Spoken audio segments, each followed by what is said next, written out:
सत्य शास्त्र के अनुसार चलो, को न काहू के सुख दुख कर दाता, और निज कृत कर्म भोग सुन बाता। हाँ, आजकल लोगों को ड्रामा ज्यादा अच्छा लगता है, नहीं? हाँ, मतलब नौटंकी, नाटक, ड्रामा, फसाओ, दम्भ, पाखंड, इन पे ज्यादा विश्वास है और सत्य मार्ग पे विश्वास। ये कह रहा था बाबा के पास हर उत्तर है, नाम जप करो, नाम जप करो। तो हर उत्तर के बाद हम नाम जप का है, क्योंकि बिना नाम जप के, अच्छा पूरी बाजार में घूम आओ, मेन चीज है बाजार में घूमना या पैसा? पैसा है मेन चीज, पैसा है। आपके पास पैसा है, बाजार में, आप बाजार में मत जाओ, ऑनलाइन मंगवाओ, आपके घर आ जाएगा, ले आ जाएगा। ऐसे ऐसे धन है नाम, कबीरा सब जग निर्धना, धनवंता नहीं कोई, धनवंता सोई जालिए, ऑनलाइन आ जाएगा। तुम्हारे पास भजन है, तुम चिंता मत करो। देनहार कोई और है, देत रहते दिन रहत, लोग भरम मोपे करे तासो लीचे ले। वो सबका भरण पोषण करता है, वो सबका भरण पोषण करता है भजन से। सब हम यही समझाना चाहते हैं कि आज जो तुम समस्याओं में फंसे हो, भजन की कमी है। तुम अगर उनसे निकलना चाहते हो तो भजन करो। जैसे लोग कहते हैं बाबा के पास हर प्रश्न का उत्तर है, नाम जप करो, राधा राधा राधा। इसलिए कि संसार की हर समस्या का समाधान, संसार के हर सुखों की प्राप्ति के लिए आपके पास पावर चाहिए, पावर। और वो पावर है भगवान का नाम। नाम से बढ़कर कोई पावर नहीं। तो इसीलिए मैं एक चौपाई सुनाई अभी, नाम लेत भव सिंधु सुखाही, करो विचार सुजन मन माय। सुमीर पवन सुत पावन नामू, अपने बस करी राखे। तो और माया की क्या बात, जब भगवान बस में हो जाते तो अब यही समझ में नहीं आता, राधा राधा रटना कोई खिलवाड़ समझ रहे हो? रट के तो देखो, अगर आनंद की धारा में न डूब जाओ तो वे कहला। बिना भजन के कहीं किसी को कभी भी शांति, कहीं भी लाभ नहीं मिल सकता, ये पक्का समझ लीजिए। हमारे कर्म इतने जोरदार हैं, देखो ना, पढ़ाई लिखाई करके हर उन्नति के लिए सब कोई चाहता है, लेकिन गिरा देते हैं कर्म। अगर वो पहुंच भी गए तो ऐसे परिवार में कलह अशांति पैदा है कि बने ऑफिसर बैठे हैं, हृदय अशांत है, हृदय जल रहा है, चिंता शोक से है।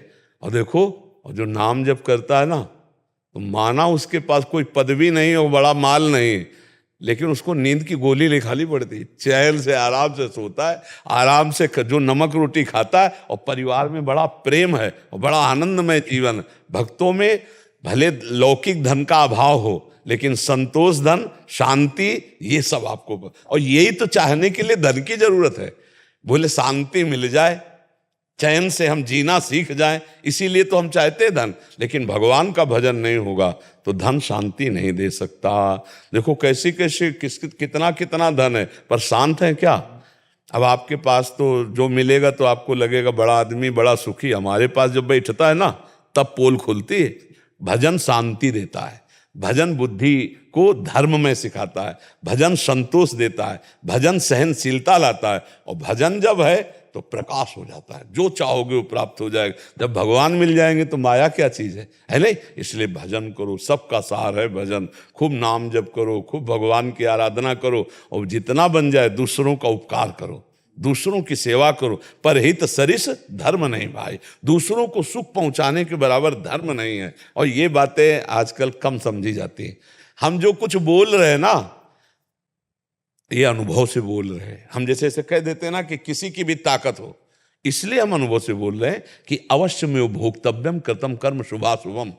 वशिष्ठ जी ऐसे बोल रहे हैं भरत जी से। ऐसे का मतलब समझते हो, कोई बस नहीं चल रही। सुनो भरत भावी प्रबल, बिलख कहो मुनिनाथ, हानि लाभ जीवन मरण जस अपजस।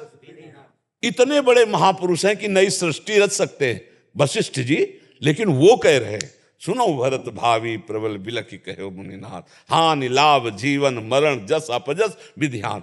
इसलिए हमें लगता है आए हुए प्रारब्ध को भोग लो और भगवान का नाम जप करके इस संसार से मुक्त हो जाओ। यही सच्ची बात है। भगवान ही हमारे सारे दुखों की दवा है, दूसरा कोई नहीं है कि हमारे दुखों को मिटा दे। नौटंकी नाटक पाखंड चाहे जितना करके देख लो, चाहे जितना करके देख लो, कहीं लाभ नहीं भैया। अगर ऐसा होने लगता छू से तो पूरा विश्व सुखी हो जाता, नहीं हो जाता? पूरा सुखी हो जाता विश्व। हम कह रहे हैं कि अगर हमारे अंदर ऐसी सामर्थ्य है, जैसे मान लो जितना बोलना आ गया है, जो आ गई सामर्थ्य वो दे रहे हैं ना, तो अगर वास्तविक ये सामर्थ्य होती रोग मिटाने की किसी में, तो फिर अस्पताल और डॉक्टर इनकी जरूरत कभी नहीं होती। भगवान के भी समय में वैद्य थे, लक्ष्मण जी को जब जिस समय वीर घातनी शक्ति लगी तो भगवान राम रो रहे थे, और जब विभीषण जी ने कहा कि औषधि तो केवल सुसेन वैद्य ही जानते हैं, तो हनुमान जी ने कहा बताओ रहते कहाँ हैं? बोले रहते तो लंका में। तो बोले भारी समस्या है, शत्रु का वैद्य कैसे आएगा? शत्रु का वैद्य का? हनुमान जी ने कहा हमको एरिया बताओ, किस एरिया में रह रहे? तो विभीषण जी तो वहीं के थे, वहां गए तो सोचा कि अब ज्यादा अनुनय विनय कर से इसको मनाएंगे हम तो मना ही करेंगे, क्योंकि ये लंकाधिपति के वैद्य हैं, तो बातचीत तो वहीं होगी रामादल में। घर उखाड़ लिया पूरा हनुमान जी, और वहां जाके जब रखा तो दरवाजा खोला तो वहां तो लंका नहीं, वहां तो रामादल।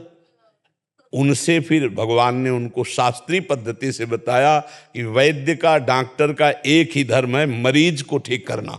किस पक्ष का ये नहीं देखा जाता, डॉक्टर का कोई पक्ष नहीं होता, डॉक्टर की कोई जाति नहीं होती, शत्रु या मित्र ऐसा कुछ नहीं, डॉक्टर और मरीज सिर्फ संबंध डॉक्टर मरीज का होता। भगवान ने हनुमान जी को दवाई लेनी भेजी थी, नहीं भेजी थी? तो आप समझो वहां छू छा वाला बुला लेते हनुमान जी। उस समय विश्व में कोई तांत्रिक, कोई मंत्र, अच्छा राम जी से बढ़कर कोई है क्या है? लेकिन दवाई लाई गई कि नहीं लाई?